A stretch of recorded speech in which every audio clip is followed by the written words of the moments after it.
Your Majesty, please get up now. We mustn't let the king see you in this unkempt state. I looked down. My hands, my body felt alien to me. This grand room and luxurious bed. Where am I? Your Majesty, if you don't get up, the king will punish us. I squinted at the woman in front of me. Who's she? Did she just call me Your Majesty? I'm itching all over, and my head is splitting. As though I've not slept all night. I take a few deep breaths, and my head clears a little. She glared at me as though she wants me to incinerate me.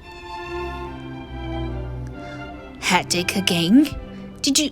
My goodness, you must have been gambling all night again. You know the king doesn't approve of gambling. He's been banned all gambling within the palace. If His Majesty finds out, we'll all be punished.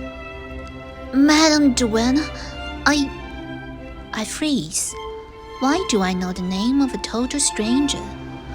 A wave of memories and feelings crashed on me. I suddenly recall gambling and drinking with a bunch of aristocrats. And I realize who I am. Marie Antoinette, wife of Louis XVI of the House of Bourbon, is that queen who got her head cut off during the French Revolution. Her? Why her? Good heavens! I touched my neck self-consciously, despite warm sunlight streaming through the windows. A chill goes down my spine. Your Majesty, are you still feeling unwell? It's almost the time for you to see the king. You must get changed into proper clothing and hurry to him. My mind is in chaos. I make a sound, but just can't seem to move. Your Majesty, there's no time. What are you waiting for? My soles are still crumbled, but she's right. I shouldn't tarry. All right, help me get changed. I'm truly grateful for your cooperation, Your Majesty. I prepared this outfit for you. Please put it on. She takes me to the changing room.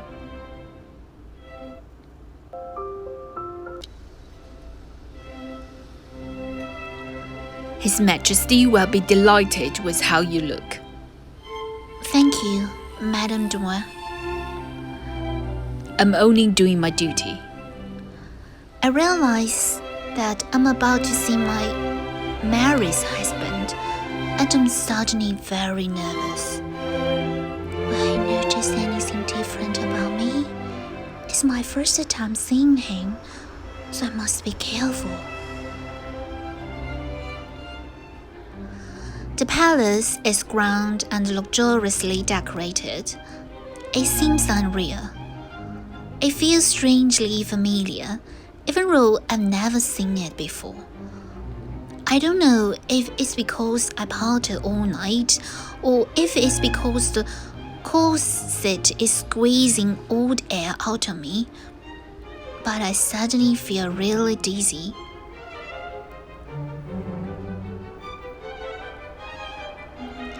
Feeling faint, I accidentally step on my hand and stumble.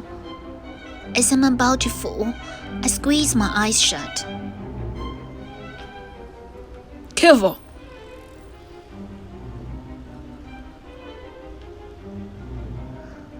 Pardon me, Your Majesty. Please watch your step. His arm is around my waist. After making sure I've recovered my balance, he lets go of me and swiftly steps away.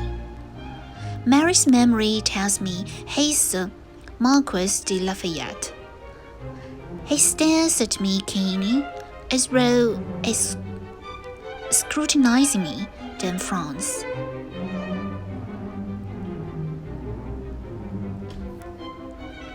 Your Majesty, as the Queen of France, you must uphold the highest standard of decorum. I'm just... I do not know why you are unwell, but you should remember.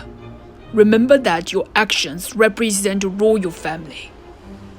Your conduct affects the king's reputation and that of France too. I must report to the king now, so I shall take my leave. Please excuse me. He stalks off, but I still feel the warmth of his hand on my wrist.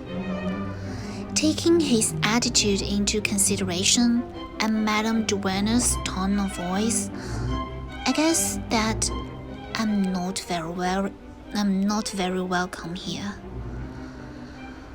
It's a miracle that I now have the chance to experience the life of a queen. But what a dear situation to be in. I take a deep breath, pull on my skirt, and continue walking towards the carriage. The corridor ahead seems incredibly long and ends in a huge, ornate door carved with irises. What lies beyond that door? I have no idea, but now that I have become the queen, I must go on.